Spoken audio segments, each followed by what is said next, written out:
तो चलिए आज हम लोग देखते हैं कि इस चैप्टर में जो टर्म यूज किए गए हैं, ठीक है, उसे डिफिनेशन क्या है, ठीक है, उसका मतलब क्या है, वो चीज़ हम लोग देखते हैं। तो जैसे सबसे पहला टर्म है आपका सेफ्टी। तो सेफ्टी का मतलब क्या है कि सेफ्टी का मतलब ये है कि जो भी इलेक्ट्रिकल एक्सीडेंट या कोई भी एक्सीडेंट के बचने के लिए जो हम लोग मिनिमाइज करने के लिए जो हम लोग प्रोसेस बोल सकते हैं या कोई मेथड बोल सकते हैं, उसी को हम लोग सेफ्टी कहते हैं। कहने का मतलब ये है कि आप हेलमेट लगा के चल रहे हैं, वो जूते पहन के चल रहे हैं, ग्लोव लगा के चल रहे हैं, टॉर्च लगा के चल रहे हैं, ठीक है, तो आप इसीलिए लगाते हैं क्योंकि इलेक्ट्रिक शॉक से ये बच सके, क्योंकि ये बचाने का काम करता है। तो सेफ्टी का मतलब यही चीज़ हुआ कि the method or process that overcome or minimize the accident, ठीक है, in an organization is known as safety. मैं बताया किसी भी ऑर्गेनाइजेशन में एक्सीडेंट को मिनिमाइज करने के लिए, ठीक है, जो हमारा विधि है या प्रोसेस है उसी को हम लोग सेफ्टी करते हैं। ये सभी ऑर्गेनाइजेशन के लिए काफ़ी इम्पोर्टेंट होता है, ठीक है। जैसे कि मैं बताया हेलमेट हो सकता है, स्ट्रॉन्ग बूट हो सकता है, हैंड ग्लोव्स, टॉर्च, गूगल्स, ठीक है, या इसको जैकेट बोल सकते हो, ये चीज़ है। अब क्या हो गया कि सेफ्टी का मतलब तो आपको समझ में आ गया। अब बात आता है दूसरा टर्म है आपका हज़ार्ड। ये हज़ार्ड क्या है? हज़ार्ड का मतलब होता है जोखिम, ठीक है। कहने का मतलब ये चीज़ है कि आप सेफ्टी टूल्स सब चीज़ आप लेके चल रहे हैं, सेफ्टी से सब चीज़ लगाए हुए हैं।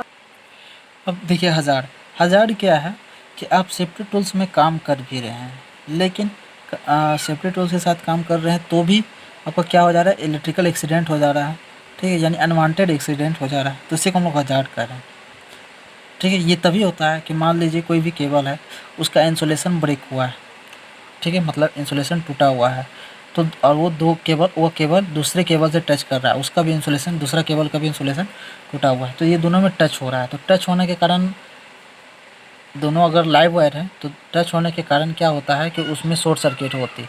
तो शॉर्ट सर्किट होने के कारण क्या होता है कि उसमें आग की संभावना जाती है, ठीक है, जिसके कारण या हीटिंग इफेक्ट होता है, तो ये एक्सीडेंट, इसके कारण एक्सीडेंट क्रिएट होता है। तो इसी को हम लोग हज़ार्ड कहते हैं।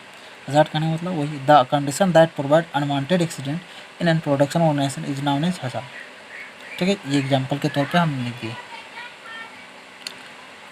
अब हम लोग बात करते हैं कि रिस्पॉन्सिबिलिटी क्या चीज़ होता है। ये टर्म समझ लीजिए, रिस्पॉन्सिबिलिटी। कहने का मतलब कि अगर आप काम कर रहे हैं, ठीक है, आप पूरी सेफ्टी से काम कर रहे हैं, लेकिन जैसे कि भी मैं बताया कि दो केबल में इंसुलेशन ब्रेक होने के कारण शॉर्ट कर गया, तो ये चीज़ के लिए किसी पर्सन को या किसी अथॉरिटी को रिस्पॉन्सिबल दिया जाता है, ठीक है, माना जाता है कि हाँ उसके गलती के कारण ये एक्सीडेंट हुआ।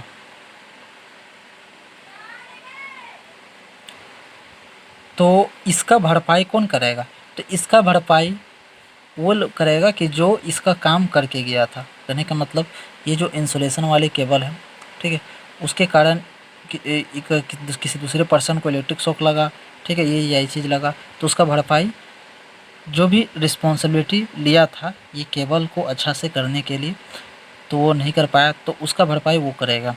तो इसी टर्म को हम लोग मतलब यही पर्सन को रिस्पॉन्सिबिलिटी कहते हैं कि पर्सन का एक रिस्पॉन्सिबिलिटी होता है।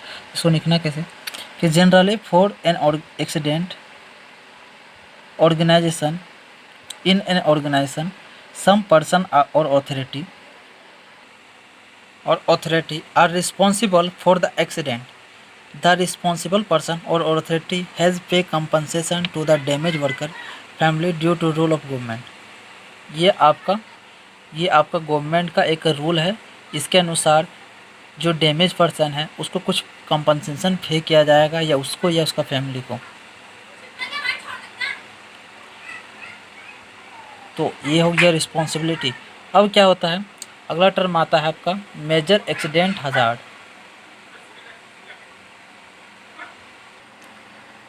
ये टर्म है आपका मेजर एक्सीडेंट हज़ार्ड।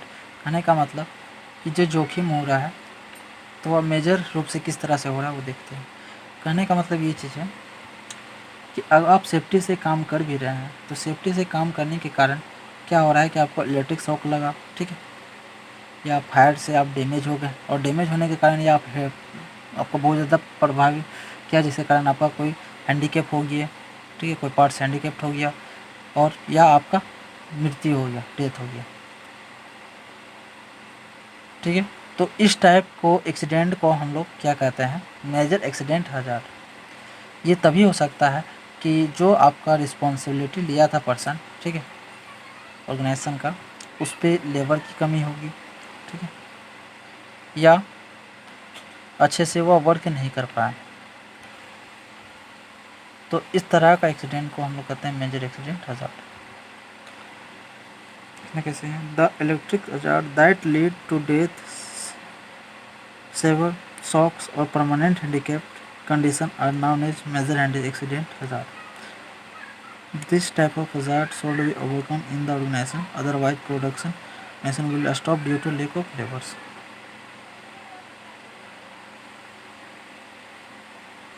अगला टर्म आता है ऑथोरिटी।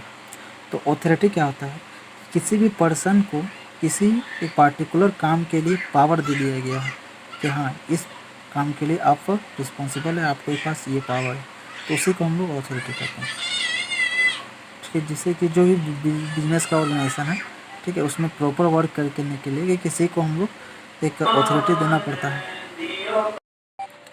तो अब अगला है अकाउंटेबिलिटी।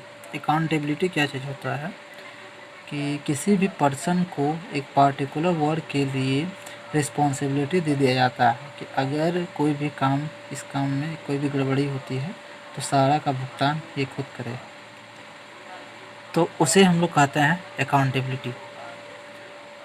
जनरली ये प्राइवेट सेक्टर वाली कंपनी में ये वाइडली यूज किया जाता है, क्योंकि वर्कर के द्वारा बेटर काम करने के लिए।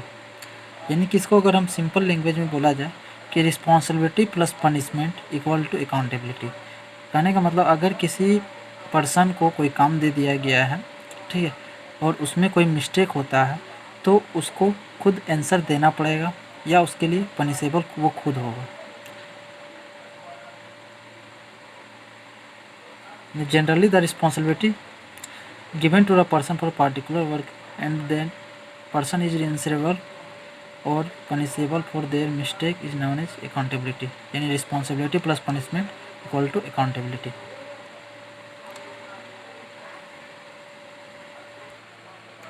Generally, accountability is widely used in private sector to get better work from the worker. अगला टर्म आता है आपका मॉनिटरिंग। मॉनिटरिंग क्या होता है कि जो एग्जीक्यूटिव ऑफिसर होते हैं उसके द्वारा किसी भी वर्क को देख रेख करना, ठीक है, और जो ज़रूरी सजेशन है वो चीज़ देना काम के प्रति, जिससे कि काम बेटर हो, तो उसे हम मॉनिटरिंग करते हैं। मॉनिटरिंग करने का मतलब ये होता है देख रेख करना। Generally monitoring is an activity produced by executive officer. In this process executive officer